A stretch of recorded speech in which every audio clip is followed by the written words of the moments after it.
शांति। आज 2 मई 2026 मीठे बाबा के मधुर साकार महावाक्य। आज मीठी मीठी बाबा कहते हैं, मीठे बच्चे, हाँ जी बाबा, इस ड्रामा के अंदर विनाश की भारी नोंद है। तुम्हें विनाश के पहले कर्मातीत बनना है। तो ये ड्रामा जो चल रहा है, सृष्टि का रंगमंच, इस पर भारी नोंद है। अर्थात ये क्या है? विनाश की एक रिकॉर्डिंग है। तो तुम्हें विनाश के पहले कर्मातीत बनना है। अब कर्मातीत, कर्म के अतीत से परे, जिसके पास करने के लिए कुछ नहीं होता है, एकदम साइलेंस में हमारा टिक जाता है बुद्धि। तो शून्य में जब चेतना हमारी लौट जाती है, एकदम खाली हो जाते हैं हम, परम धाम में जाके हमारी आत्मा रेस्ट करने लग जाती है। तो उसके पास कुछ भी नहीं होता है। इस संसार का सब कुछ खत्म हो जाता है, कार्मिक अकाउंट पूरा हो जाता है और पूरा हिसाब किताब हुए पहले हम परम धाम में नहीं जा सकते। तो यही जो बात है, इसको हम साइंस से समझते हैं कि साइंस में कहते हैं कि सबसे पहले ये सृष्टि किस तरह से बनती है। तो सबसे पहले सिंगुलैरिटी होती है इस साइंस के हिसाब से इस दुनिया में। तो सिंगुलैरिटी होती है, फिर अचानक से दो कण टकराते हैं, हाइड्रोजन और हीलियम दोनों टकराते हैं। और टकराने से क्या होता है? विस्फोट होता है। और विस्फोट होते ही दो का मिलन हुआ। विस्फोट होते ही क्या होता है? फिर छोटे छोटे कण बनने शुरू हो जाते हैं। उसके बाद में ठंडे होने के बाद में फिर वो ठंडे हो गए, छोटे छोटे कण उसमें जुड़ते जाते हैं, हाइड्रोजन और हीलियम से जुड़ गए। फिर वो एक प्रकृति बनती है 5 तत्वों की। नदी, ये पहाड़ और ये सब कुछ दुनिया बनती है 5 तत्वों की। उसके बाद में मानव, अर्थात नव निर्माण मानव का, तो वो होता है सृष्टि पर। अब ऐसे ही हम समझते हैं साइलेंस के स्तर पर। तो हमको परमात्मा क्या सिखाते हैं, वो स्टेज अब यहाँ पे आती है। तो यहाँ पे हम जैसे परमात्मा को याद करते हैं, तो हमारे अंदर जो संकल्प गड़बड़ाते रहते हैं, सतो रजो तमो, शूद्र वैश्य और क्षत्रिय और ब्राह्मण, ये सारे अहंकार, अब यहाँ से हम परमात्मा को याद करते हैं। तो हमारी शक्ति, स्वयं की शक्ति और शिव का जो है, शिव, दोनों का मिलन होगा। शक्ति और शिव का मिलन हुआ और मिलन होते ही विस्फोट हुआ। यहाँ से विस्फोट हुआ। तो विस्फोट कब हुआ? जब लिमिटेड माइंड के बंधन टूट गए। लिमिटेड माइंड के बंधन टूटते ही विस्फोट हो जाता है। अनलिमिटेड माइंड में हमारा जो चेतना है उसका स्तर जाग जाता है। और जागने के बाद में दोनों मिले तो जागे, विस्फोट हुआ। विस्फोट हुआ अर्थात शून्य में हमारा जो माइंड है एकदम साइलेंस में पहुंच जाता है। और साइलेंस में पहुंचते ही शिव जो रचता है वो इस माइंड के अंदर अपनी रचना करते हैं। दोनों का मिलन होते ही जो कंबाइंड रूप से मिलन हुआ और फिर उसके बाद में तुरंत मुक्ति हुई उस पुराने कैरेक्टर की, मोना की। मोना यहाँ से मर जाती है। तो उस सूक्ष्म पुराने अहंकार से मुक्त हो गए। फिर जीवन मुक्ति उसी सेकंड शुरू हो जाती है। फिर अब शुरू हुई तो टॉप पर ये छोटे छोटे डॉट डॉट डॉट, ये क्या है? अब ये जैसे वहाँ पे बनते हैं 5 तत्व, फिर बनते हैं मानव, अब यहाँ पे बनते हैं ये छोटे छोटे, पूरा यूनिवर्स इस माइंड के अंदर बन जाता है। माइंड में यूनिवर्स 800 करोड़ जो जनता है वो मेरी ही रचना है, अर्थात शिव द्वारा बनाई गई इस माइंड के अंदर तो मेरी ही रचना है। अब वो है। तो जैसे ही विस्फोट हुआ, श्री कृष्ण का जन्म माइंड में, और माइंड में श्री कृष्ण का जन्म, अब पूरी ये राजधानी भी इसी के अंदर 800 करोड़ जनता की। तो इस सतो प्रधान संकल्पों से ये सारी सृष्टि रची जाती है। जैसे हम सतो प्रधानता का बीज डालते हैं, परमात्मा को याद करते हैं, और इस दुनिया में फिर क्या होता है? सब कुछ, इधर विस्फोट हुआ तो बाहर भी कुछ नहीं रहता है। पूरा विनाशी माया पूरी खत्म हो जाती है। और ये जो संपूर्ण जागरण होता है, तो संपूर्ण जागरण हमारे माइंड के अंदर हमारी चेतना जाग जाती है और हम हमेशा आत्माभिमानी स्थिति में स्थित रहते हैं। अकर्ता की स्टेज यहाँ पे आ जाती है और अकर्म का खाता। सतयुग में पैर पड़ते ही अकर्म का खाता होता है। क्यों? क्योंकि यहाँ का लिमिटेड कार्मिक अकाउंट पूरा हुआ तब। तो ये सारी ही बातें कब होती है? जब हमारा सत्युगी माइंड अर्थात हमारी खोपड़ी चमक जाती है, पुराना अहंकार खाली हुआ, वही खोपड़ी और चमक जाती है, और ये खोपड़ी अब सत्युग बनाने में काम आती है। तो ये है हमारा, दोनों तरीके से हम इसको समझें। प्रश्न है आज का, बाप के किन शब्दों की कोशिश सम्मुख में बहुत होती है? बाप के किन शब्दों की को कशिश सम्मुख में बहुत होती है? तो उत्तर है कि बाप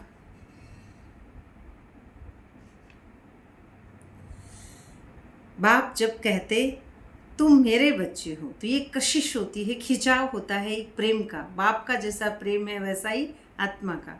मेरे बच्चे हो, तो इन शब्दों की कशिश तो सम्मुख में बहुत होती है। या जैसे सम्मुख हमें भीतर एक जब प्यार जागता है परमात्मा का, तो भीतर का जो प्यार है वो प्यार बहुत जल्दी उस सत्य से कनेक्शन लग जाता है। तब तो सम्मुख सुनने से बहुत अच्छा लगता है।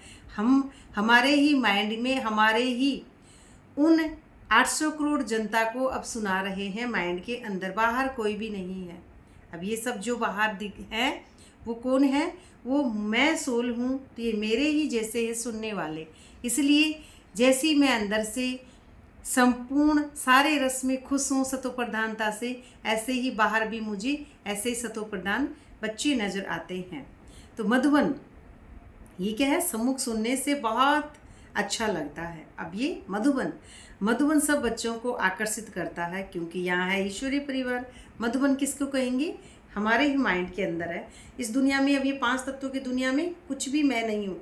मैं कहाँ हूँ? यहाँ हूँ। मेरा माइंड यहाँ है, तो मधुबन अब कहाँ से आ गया? यहाँ नहीं है कुछ भी। अब ये सिर्फ और सिर्फ माइंड है। मधुबन क्या है? मधु +1। मधु अर्थात मधुरता, जो शिव परमात्मा के रस हैं, जो मेरे माइंड के अंदर सतो प्रधानता की लाइट है, संपूर्ण जागरण है, परम शांति, परम साइलेंस है, मौन है, निरसंकल्प जो अवस्था है वो है मेरी मधुरता। और वन अर्थात वाणी से परे जब चला जाता है हमारा माइंड, और हमारी चेतना हमेशा जागृत रहती है, आत्माभिमानी स्थिति स्वर्णिम दुनिया हमारे माइंड में है, तो ये वन।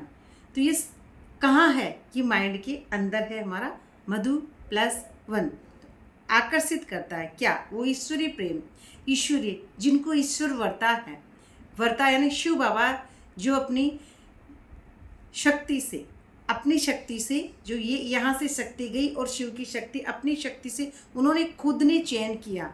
तो खुद चयन करते हैं ईश्वरीय परिवार कौन है? सारे मेरे ही माइंड की रचना है। तो यहाँ ब्राह्मणों का संगठन है। ब्राह्मण कौन? सोल। तो सिर्फ और सिर्फ सोल कहते हैं। ब्राह्मण कोई रोल नहीं है कि सफ़ेद कपड़े वाले बीके हैं या बैचधारी हैं। बीके एक नाम है, बीके अर्थात ब्रह्मा कुमारी आंकड़ा है। तो आंकड़ा इस दुनिया में है, तो हम बीके नहीं हैं। हम कौन है?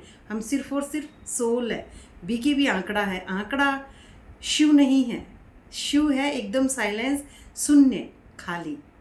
शिव है खाली, सत्य, हमेशा लाइट। तो ब्राह्मण आपस में ज्ञान की ही लेन देन करते हैं। ब्राह्मण कौन? सोल।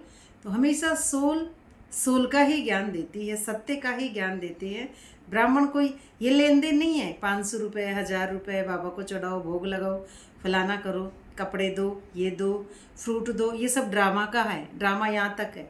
ये सब 5 तत्वों की भौतिक जगत का है। ड्रामा का अर्थात इस कलयुगी शरीर से कमाया गया धन, तो ये ड्रामा का है। ड्रामा का है ना, ये कलयुगी शरीर ही मैं नहीं हूँ। तो कागज़ के नोट तो इसके द्वारा ही कमाए जाते हैं ना। तो ये कागज़ के नोट, ये सुख सुविधाएं, ये साइंस, ये भौतिक जगत, ये 4 दीवारी मकान या 4 दीवारी सेंटर, ये लिमिटेड बंधन है। और लिमिटेड बंधन है जो हमको माया से मुक्त नहीं होने देते। इसीलिए ज़्यादा से ज़्यादा यही ध्यान रखें कि हम सोल हैं, तो हम 7 गुण और 8 शक्ति अपनी संपूर्णता की स्टेज को टच करना है हमको। योग अग्नि प्रज्वलित करते हैं। ज्ञान की समझ अर्थात ज्ञान की समझ जब पूरी हो जाती है, तब तीसरी आँख खुलती है, और तभी हम उस अवस्था पे पहुँचते हैं जिसकी कर्मातीत की आज बहुत बात कर रहे हैं। कर्मातीत हम स्वर्णिम बादशाही से ही बनते हैं। अर्थात पूरे कर्म के खाते जब खत्म हो जाते हैं, तो अकर्म का खाता है कर्मातीत अवस्था। इस अवस्था में कोई कर्म ही नहीं रहता है माइंड के पास, बिल्कुल नहीं। एकदम साइलेंस, मौन, निर्संकल्प अवस्था होते ही विस्फोट हो जाता है। गीत है आज का, हमारे तीर्थ न्यारे हैं। कहाँ हैं? हमारे भीतर हैं। कोई भी बाहर नहीं है कि मैं कहीं वृंदावन जाएं, फलाना जाएं, मधुबन जाएं। मधुबन वालों को जो तीर्थ है, तो वो तीर्थ क्या है? इस ज़मीन के स्तर पर है। लेकिन हम, ये ज़मीन है, ये माटी का जो कठपुतली है, ये माया का शरीर है, ये मैं हूँ ही नहीं। मैं कौन हूँ? यहाँ हूँ। तो ये भीतर से ही अपनी तपस्या जगानी है। उसी के बाद में तपस्या जाग जाएगी, चेतना जाग जाएगी, चित्त की लेयर हट जाएगी, तो चेतना हमेशा जागी हुई है। तो हमारा तीर्थ भी हमारे ही भीतर है, कहीं भी बाहर नहीं है। चार धाम की यात्रा जो भी है, ये मानसरोवर, तो मन को मार जब गगन चढ़ जाई, मानसरोवर बैठ न आई, ये सारे हमारे ही भीतर की जो है यात्रा है। ओम शांति। बच्चे जानते हैं कि हम अविनाशी यात्रा, अविनाशी जिसको कभी ख़त्म नहीं होती है, अविनाशी यात्रा अर्थात रूहानी यात्रा पर जा रहे हैं। कहाँ? भीतर से। तो जिस यात्रा से हम लौटकर मृत्यु लोक में नहीं आएंगे, फिर हम कभी नहीं आएंगे यहाँ पे, क्योंकि यहाँ पे एक बार हमारा माइंड चल गया या हमारा कपाल खुल गया, हम शून्य हो गए, एकदम शून्य यानी जीरो, एकदम खाली हो गए। अब हम यहाँ पे सत्युग में ये वापस मोना नहीं बन सकती है, नहीं। ये मोना अब गया, तो इसका इतना ही यहाँ पे पार्ट है कि ये अपना दैनिक कार्य करे या किसी को समझा सकती है या फिर कुछ और, लेकिन ये माइंड है, इस पर इसका परमात्मा का कब्जा है। ये जो स्थूल है, जो शरीर है, ये तो घर गृहस्थ के काम सारे ही करता है। तो ये मैं नहीं हूँ, ये माइंड की यहाँ पे बात हो रही है सिर्फ और सिर्फ कि हम आत्मा है, तो आत्मा सिर्फ आत्मा को देखती है, किसी की रोल, किसी के कैरेक्टर, किसी के कर्मों को, किसी को भी नहीं देखती है बस। तो मनुष्य तो ये बात जानते ही नहीं है। मन के वश जो है अभी तक, चाहे हम ज्ञान में ही क्यों ना हो, तो मनुष्य हैं, लेकिन वो अभी तक नहीं जानते हैं। ऐसे यात्रा भी कोई होती है यहाँ से कभी लौटकर आना न पड़े, है ना। क्योंकि मनुष्य तो कहीं भी जाएंगे, मधुबन में भी जाओ, चाहे और कहीं जाओ, वापस घर आते हैं, फिर अगले दिन वापस सेंटर पर जाते हैं। मनुष्य तो जाएंगे ना, लेकिन अब ये आत्मा जो यहाँ पे पहुँच चुकी है, इसका जो स्टेज यहाँ है, वो तो कहीं जा ही नहीं सकती है। वो तो अपने इसके बारे में भी नहीं सोच सकती है, क्योंकि इतना उसमें नहीं होता है। जो है ड्रामा अनुसार हो रहा है, अब वो करता नहीं है। जो लिमिटेड जो करने हैं वो तो कर्म होते ही हैं, वो तो बड़ा समझदार व्यक्ति होता है वैसे। लेकिन अब ये स्टेज है, तो ये नीचे नहीं आ सकता इस कर्म क्षेत्र में, ये इस मायावी क्षेत्र में ये माइंड नहीं आता है। तो ये क्यों? क्योंकि लिमिटेड जो बंधन है मोना कैरेक्टर का, वो मर जाता है, उसके बाद वो नीचे नहीं आ सकती है वापस, वो पहले वाली खोपड़ी नहीं हो सकती है। तो ये पक्का याद करना, आत्माएं पाठ बजाती हैं इस नाटक में, ऐसे नहीं कि मुझ आत्मा में वस्त्र पहनकर पाठ बजाया। अब घर जाते हैं, कहाँ घर? इस घर में जाते हैं। अब घर जाते हैं तो अपने को शरीर नहीं समझते हैं, यहाँ पे शरीर नहीं समझते हैं। तुम बच्चों को ज्ञान है, हम आत्मा है, ये शरीर रूपी कपड़ा छोड़ फिर दूसरा जाकर लेंगे। ये शरीर मोना कैरेक्टर का छोड़ फिर दूसरा, अब यहाँ पे कौन सा लिया? ये जो माइंड है, एक जन्म में, इस जन्म में श्री कृष्ण का इसमें जन्म है, तो जन्म के ये शिव का जन्म हुआ, उसके बाद में कलंगी मिल गई, ये जो कलंगी है पूरी, ये कलंगी धर, फिर उसके बाद में ये झाड़ पका, उसके बाद में डबल सिरताज, डबल कलंगी। तो ये जो कपड़ा है ये वापस अब मोना को कब मिलेगा? उसी 84वें जन्म के अंदर, ड्रामा का जो चक्र है उसके बाद में। अब उसके जो है अभी पूरा डिलीट हो गया, पुराना समाप्त हो जाता है एक बार। तो एक बार समाप्त हो गया, तो ये 84 जन्म पुराने कपड़े हैं, ये छोड़कर नई दुनिया में फिर नए कपड़े लेंगे, जो लक्ष्मी नारायण के कपड़े हैं ना, वैसे कपड़े हमको पहनने हैं। यानी लक्ष्मी नारायण यानी पावरफुल सोल है, कोई कपड़ा नहीं है, कोई फिजिकल रोल नहीं है, पावरफुल सोल है जो लक्ष्मी नारायण, अर्थात ये अर्ध नारीश्वर, अर्थात एक ही सोल है, वो बिंदी है, और वो दोनों का रोल अदा कर सकती है, इतनी पावरफुल वो सोल होती है। तो लक्ष्मी नारायण अब क्या बनेगी? कुछ भी बने, वो सोचता नहीं है, असोचता है, बिल्कुल उसका माइंड सोचने में, आंकड़े की दुनिया में नहीं होता है। तो लक्ष्मी नारायण का कपड़ा यानी एक ऊर्जा का स्तर, पावरफुल, जो सोल है जिसके अंदर पूरा अनुशासन है उसके अंदर, और एक बड़ा मासूम अर्थात देवी देवता का पूरा उसमें अभी से ही प्राप्त हो जाती है सारी शक्तियाँ, संपूर्ण शक्तियाँ, सतो प्रधानता की जो लाइट है। तो तुम्हारी राजधानी के हैं, तुम्हारे यानी तुम्हारे भीतर जहाँ से हुए उसी की राजधानी के हैं। तुम भी जाए फिर नए दैवी कपड़े पहनेंगे, तुम भी कौन, सभी बच्चे जो हमारे माइंड के अंदर हैं तो पहनेंगे। तो मेरा भी पार्ट है कि आकर वॉइसलेस बनाता हूँ, एकदम साइलेंस बनाते हैं। तो निर्गुण, मुझ निर्गुण हारे में कोई गुण नहीं है, ऐसे हम कहते थे ना, भक्ति मार्ग में कहते थे। तो बाप ही फिर ऐसे गुणवान बनाते हैं हमको, बच्चों को, फिर पाठ बजाने के लिए वॉइसलेस दुनिया में हमको लेके जाते हैं। और ये है जीवन बंद धाम, जीवन बंद धाम, धाम अर्थात ये है धाम, यहाँ पे बंद, जब तक जीवन बंद धाम है तो हम इस मायावी दुनिया को सच समझ रहे हैं, ये झूठी दुनिया को। और जब परम धाम है, परम धाम है यहाँ पे, परम स्थिति से है, परम धाम है, तो फिर ये फिजिकल पार्ट नहीं है। परम धाम क्या होता है, एक परम स्थिति होती है, क्योंकि परम धाम में जब हमारा माइंड पहुँच जाता है, विश्राम स्थल में पहुँच जाता है, एकदम मौन है, साइलेंस है, उसके बाद में फिर कोई कुछ बचता ही नहीं है। तो ऐसे ही ये हमारे शरीर है, तो ये अब शरीर ना होकर एक लाइट होती है, तो अगले को भी लाइट देखते हैं, तो ये मोह जीत हो जाता है। नष्टो मोह स्मृति लब्धा, उसके बाद में इस दुनिया में किसी में मोह नहीं, सबके प्रति एक जैसा प्यार होता है। ये मतलब ही दुनिया में क्या होता है कि उसने अच्छा कहा, उसने बुरा कहा तो प्रभाव पड़ जाता है। लेकिन अब ये दुनिया है ना, इस ये वाली दुनिया, अब ये दुनिया माइंड के अंदर, अब उसको किसी ने कुछ भी कहा मोना को, तो गंदी है या तो अच्छी है या तो बुरी है, लेकिन मैं शरीर हूँ ही नहीं, तो मैं चिढ़ूँ क्यों ना, मुझे बुरा लगता ही नहीं है, क्योंकि मैं बाहर से कुछ लेती नहीं हूँ, मैं देती हूँ। देता यानी दिया, दिया जिसका दिया जग जाता है वो दिया दिया दिया, वो लिया नहीं है, क्योंकि लिया ख़त्म हो गया। कैरेक्टर डिमांड की दुनिया से जब हम परे हो जाते हैं तो ये कारण है, यहाँ पे कारण मिलता ही नहीं है, यहाँ पहुँच गए सारे निवारण है, एकदम मौन और साइलेंस, निरसंकल्प अवस्था टॉप, और उसी के आगे फिर हमारी लाइट, और लाइट के अंदर ही हम सूक्ष्म मतन में एकदम देवी देवताओं वाला माइंड।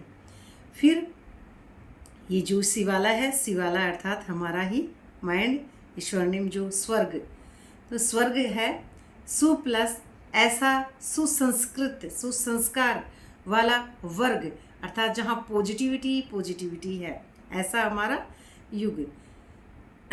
तो ये दुनिया है रसीली, जहाँ पे सारे रस हैं, तो ये बड़े रसीली दुनिया है। यहीं पे हम रिफ्रेश होने आते हैं, यहीं से हम बैठते हैं, और परमात्मा का जो जन्म मरण का चक्कर है वो यहीं आके हम संगम पर समझते हैं। तो संगम से जैसे ही हमारी बुद्धि परे होती है तो हम पुनर्जन्मते ही बूढ़े तन में आते हैं। बूढ़ा तन हम जैसे वानप्रस्थ जिसको कहते हैं हम, कि वानप्रस्थी अर्थात वो 60 का भी हो जाता है ना व्यक्ति, कहते हैं अब भक्ति करो भाई भगवान की, 60 साल के हो गए या फिर रिटायर हो जाते हैं, अब भगवान को याद करो। तो यहाँ पे रिटायर यानी 84वां जन्म, जिसका 84वां जन्म होता है। जैसे ये मोना कैरेक्टर है, इसका चाहे उम्र कितना भी हो उससे कोई मतलब नहीं है, 40 की भी हो सकती है, कोई 35 का भी हो सकता है, और कोई 30 का भी हो सकता है।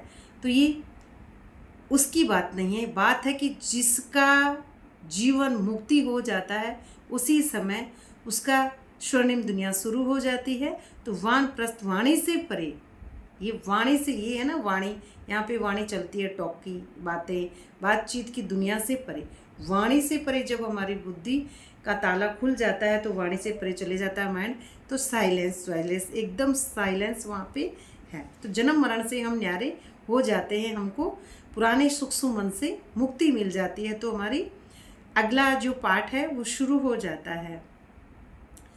तो ये आत्मा छोटे बच्चे के शरीर में प्रवेश करती हो तो मैं परम धाम से आता हूँ ना, परमात्मा कहते मैं परम धाम से आता हूँ, यानी परम स्थिति। तो नीचे पाठ बजाने मैं विकारी के गर्भ में नहीं आता हूँ ना, ये गर्भ से कभी परमात्मा नहीं आते हैं। परमात्मा तो पहले शरीर को प्यार करते हैं उस व्यक्ति को, फिर उसकी ब्रकुटी में ही बैठते हैं, बस।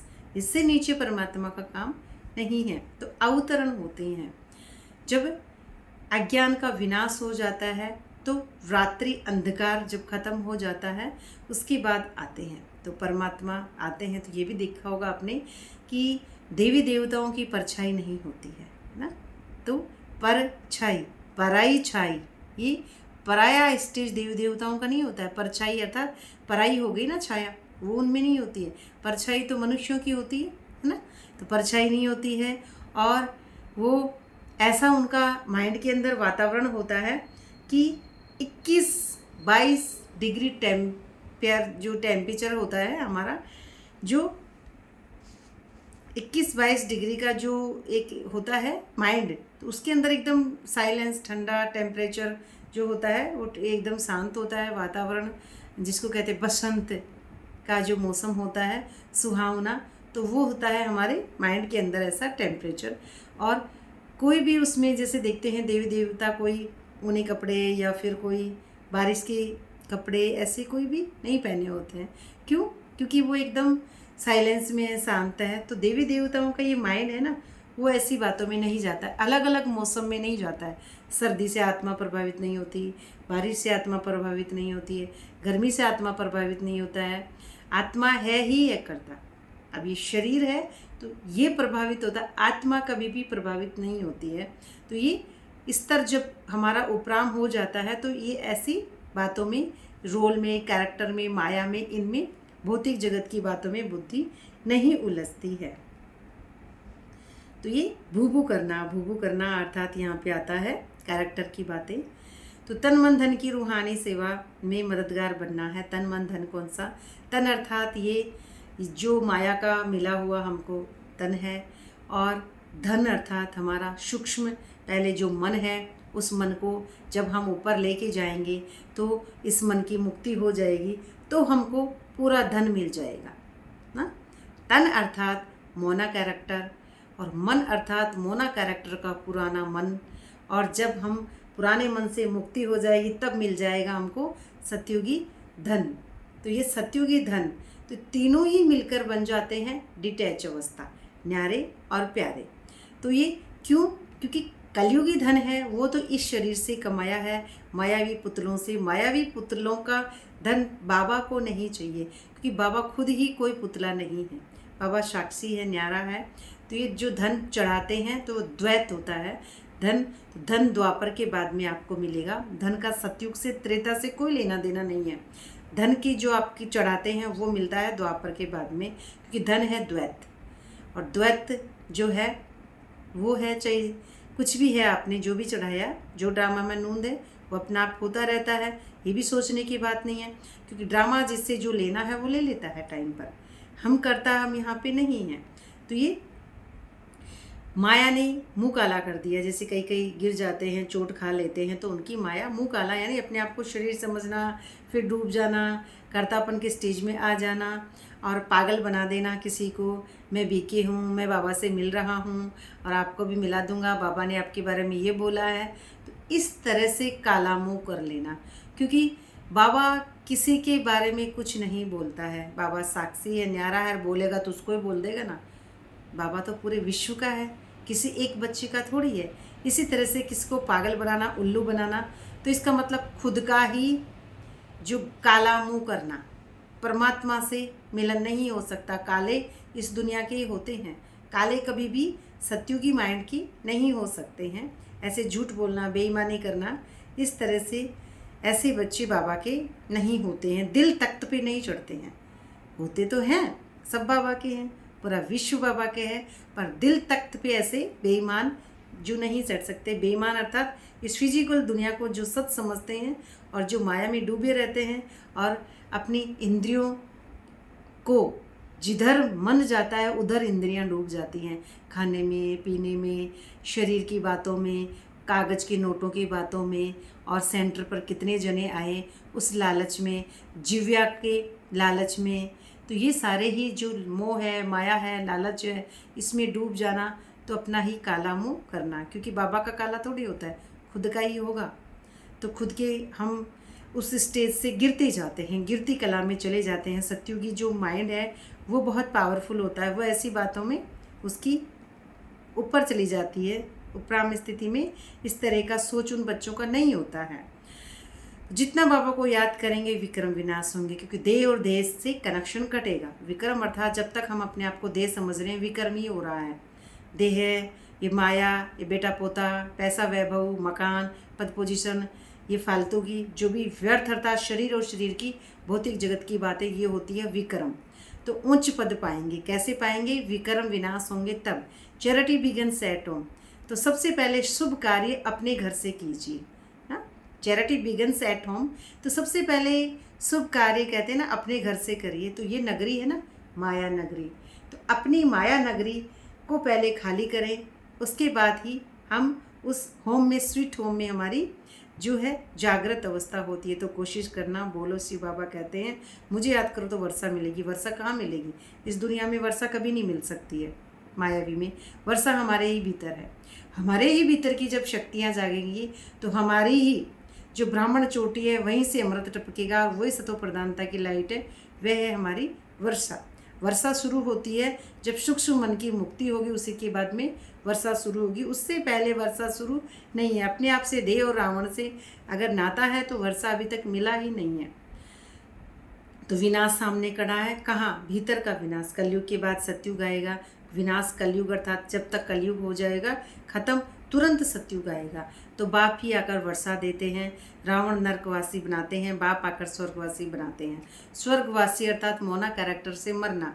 तो मोना कैरेक्टर जब सूक्ष्म मन मर जाएगा, अर्थात सूक्ष्म मन की जो वृत्तियां हैं वो खाली हो जाएगी, वही खोपड़ी होगी, तो वो चमक जाएगी। चमकने के बाद में ये स्वर्णिम दुनिया यहाँ पे होगा। अभी ये क्या होता है? यहाँ से ये है जैसे परमात्मा और ये है माया। तो ये ऐसे जैसे जैसे निकलता है तो ये निकला, और ये बिल्कुल वो एकदम सतो प्रधानता हो जाती है। तो इसी तरह से माया निकले तब सत्य घुसे, और जब माया निकल जाती है तो फिर ये सब रोशनी आती है, क्योंकि भीतर खुद की रोशनी है। भीतर खुद रोशनी होगी तो ये दुनिया भी रोशनी की जगमगाती लगेगी। किसी का भी रोल, कैरेक्टर कुछ नज़र नहीं आएगा, सब सोल। मेरे जैसे सभी लाइट हैं। तो ये कर्तापन का जो भान है, तो उसी को परमात्मा आते हैं, समझाते हैं कि दुख हरता सुख करता, कि मैं ही सब कुछ तुमको दुख हर लेता हूँ और सुख देता हूँ। अब बात ये है कि बाबा न किसी का दुख लेते हैं, न किसी को सुख देते हैं। बाबा साक्षी है, लेकिन बाबा से जब हम खुद ही अपने माइंड को खुश होते हैं और बाबा से लाइट लेते रहते हैं, तो एक दिन हम लाइट बन जाते हैं, फिर हम बाप समान बन जाते हैं। तो किसी जो आपका मैल है वो आप ही के भीतर निकलेगा। जो आपका कपाल है उसकी जो भी उसकी लेयर है आप ही के अंदर गिरेंगी, वो कोई दूसरा नहीं लेगा उसको, यही शरीर उसको लेगा। तो दुख हरता सुख करता, थोड़ा ही समझाया ये चला, यह है तुम्हारा धंधा। फिर वो जो बाप है आपको समझाएंगे, ज्ञान देंगे, फिर वो चला जाएंगे, वो कहेंगे अब आप करो ये धंधा। फिर परमात्मा आपको ज्ञान दिया, शक्तियाँ दी, सब कुछ दिया, समझाया, आप परमात्मा ने आपको क्लासें भी दी। अब आपका सोजरा आ जाता है, तो आप 24 घंटे आप आत्माभिमानी स्थिति में रहते हैं। आपका बैकग्राउंड चेंज हो चुका ना। अब नींद में, सोते जागते हमेशा आपकी लाइट है, उसी लाइट से आपका ज्ञान रहता है, क्योंकि दूसरी तरफ आपका कनेक्शन अब नहीं रहता है। तो मेहनत तो कुछ है नहीं, अब कोई मेहनत नहीं है आपके पास। अब आप कर्मातीत कर्म करते हुए सबसे परे हो चुके हैं। अब आपका कर्म नहीं है, अब आपका अकर्म है, सिर्फ मुख से बोलना है। बाप कहते हैं मुझे याद करो, देही अभिमानी बनो, शिव के पुजारियों पास जाओ, फिर लक्ष्मी नारायण के पुजारियों के पास जाओ, है ना। शिव के पुजारियों के पास जाओ, है ना, शिव के पुजारी, लक्ष्मी नारायण के पुजारियों के पास जाओ, उन्हें उनकी जीवन कहानी सुनाओ कि शिव कोई करता नहीं है और शिव कोई शंकर नहीं है। शंकर अलग है, शिव अलग है। और लक्ष्मी नारायण के पुजारियों को ये समझाओ कि ये जीवन जीने की एक कला है, प्रैक्टिकल जीवन जीने की, कि हम सोल हैं, रोल नहीं है। ये पूरी दुनिया खाली है, ये माया है, और माया से हम किस तरह परे हों, किस तरह से योग की अग्नि को प्रज्वलित करें, ज्ञान की समझ की आँख खोलें, और उसी के बाद में ये सतयुग आता है। तो ऐसे धरती पे सतयुग आएगा, तो पहले हम अपने आप को समझें कि मैं कौन हूँ। तो मैं एक आत्मा हूँ, तो फिर ये सब भी आत्मा है। तो ये जो दूसरों को समझाना, अर्थात सबसे पहले खुद समझना। अच्छा, मीठी मीठी सिकलदे बच्चों प्रति माता पिता, बाप दादा का याद प्यार गुड मॉर्निंग, रूहानी बाप की रूहानी बच्चों को नमस्ते बाबा, नमस्ते, शुक्रिया। पहला पॉइंट है जो हो चुका है वैसे, तन अर्थात मोना का तन, मन अर्थात मोना का सूक्ष्म पुराना मन, धन अर्थात जब सूक्ष्म मन अपना ऊपर जाता है परमात्मा को याद करते करते, तो वो मन की जो वृत्तियां हैं वो खाली हो जाती है, लेयर उतर जाती है और लिमिटेड बंधन टूट जाते हैं। उसके बाद में अनलिमिटेड माइंड में जब चेतना पहुंचती है तो फिर परमात्मा सत्य टोप उस बुद्धि में निवास करेंगे, तब मिलता है धन, 7 गुण 8 शक्तियाँ, संपूर्ण जागरण। और संपूर्ण जागरण जब हो जाता है तो सतयुगी माइंड हमारा हो जाता है। तो ये हो गया पूरा ही वर्षा। तो सबको अल्प का परिचय दे, वर्षा का अधिकारी बनना है, वो होती है हमारी पूरी वर्षा। विनाश के पहले कर्मातीत बनने के लिए बाप को याद में रहना है, क्योंकि विनाश बाप की याद के बिना हो ही नहीं सकता है। हमारी सतो प्रधानता की जो लाइट है बुद्धि की, वो सतो प्रधानता की बीज डाले बिना हो ही नहीं सकती है। दूसरा पॉइंट है बाप समान मोह जीत बनना है। जो मोह जीत अर्थात नष्टो मोह स्मृति लब्धा बने बिना हम उस सारी शक्तियों को प्राप्त नहीं कर सकते। आत्मा से जो मोह हो गया है उसे निकाल एक बाप से लगन लगानी है। अब ये बहुत सूक्ष्म बात है, आत्मा का आत्मा से मोह नहीं होता है, ये अंदर की माइंड की बात है। वैसे बाहर में कहते हैं ना, फलानी आत्मा है, फलाने भाई जी फलानी आत्मा, फलाने भाई बहन जी फलानी आत्मा, वो कोई नहीं है आत्मा, वो शरीर ही है। अगर ऐसा हमको लग रहा है तो वो शरीर है, वो शरीर का मोह है, वो आत्मा का मोह नहीं है। आत्मा का जो मोह है वो सत्य सत्य परमात्मा का मोह है, और परमात्मा से मोह है तो फिर सबके लिए यहाँ पे समान है। परमात्मा का मोह नहीं, परमात्मा का प्रेम होता है, और मोह है फिजिकल दुनिया का। फिर परमात्मा से अगर प्रेम है तो फिर वो सच्चा प्यार है, तो फिर वो एक सबके लिए एक रस है, वो बड़ा मीठा बड़ा मधुर एक रस स्टेज। तो उसे निकाल एक बाप से लगन लगानी है। ऐसे ही जो मतलब ही मोह है उससे निकलकर अब उस सत्य बाप से जो एक ही है, सत्य अजर है, अमर है, अविनाशी है, वो है हमारा सच्चा सतयुगी धन, जो कभी ख़त्म नहीं होने वाला, कभी विनाश नहीं होने वाला, कभी खंडित होने वाला नहीं है। वरदान है आज का, सर्वशक्तिमान के साथ की स्मृति द्वारा समस्याओं को दूर भगाने वाले परमात्मा स्नेही भव। सर्वशक्तिमान जो साथ है तो फिर समस्याएं उसके पास आती ही नहीं है। तो जो बच्चे परमात्मा स्नेह में हैं वे स्नेही को सदा साथ रखते हैं, रहता ही साथ है, इसलिए कोई भी समस्या सामने नहीं आती है। जिसके साथ स्वयं शक्तिमान है उनके सामने समस्या ठहर नहीं सकती है। ठहर यानी उसकी बुद्धि यहाँ नहीं ठहर रही है, वो खुद ही वहाँ है, तो समस्या उसके पास नहीं आ सकती है। समस्या पैदा हो और वहाँ ही ख़त्म कर दो तो वृद्धि नहीं होगी। वो जो आपका बीज है उसको बढ़ेगा नहीं ना, वृद्धि नहीं होगी। जो तमो प्रधानता की जो स्टेज है जब भी होता है समस्या, तो वृद्धि उसमें नहीं हो सकती। परमात्मा को साथ रखें। अब समस्याओं का बर्थ कंट्रोल है, अब उनका कंट्रोल हो जाएगा। कंट्रोलिंग पावर, रूलिंग पावर जो है डिटैच, अपने आप को न्यारा कर लेंगे तो वो नहीं होगी। सदा याद रखो कि संपूर्णता को समीप लाना है। सब सदा यही याद रखो कि मुझे उस संपूर्ण टॉप पे पहुंचना है, यहाँ से हमको टॉप पे पहुंचना है। तो और समस्याओं को दूर भगाना है, ये याद रखो। समस्याएं क्या है? माया है, कारण ही कारण है, और बाप क्या है? वो है निवारण है। तो परमात्मा का सर्वशक्तिमान का जो हमारा सम्मान है वो है निवारण पर, टॉप पर पहुंचाने वाला, हमको इस पुराने मन से मुक्ति देने वाला। स्लोगन है आज का, प्यारे बनने का पुरुषार्थ नहीं, न्यारे बनने का पुरुषार्थ करो तो प्यारे स्वतः बन जाएंगे। क्योंकि प्यारे पहले बन जाते हैं ना कई, मीठा बोलो, धीरे बोलो, नमस्ते, ओम शांति दीदी, ओम शांति।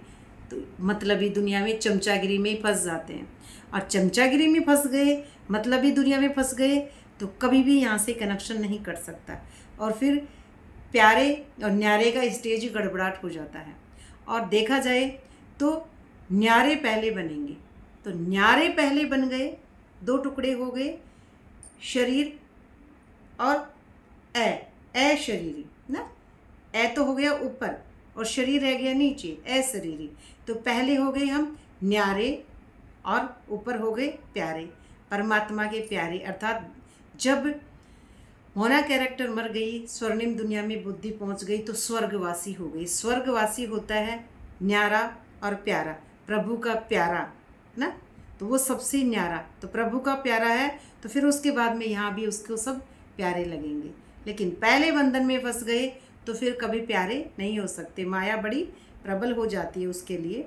अव्यक्ति सारा है, सदा अचल अडोल एक रस स्थिति का अनुभव करो ना, ये है हमारी फरिश्ता स्वरूप स्थिति है।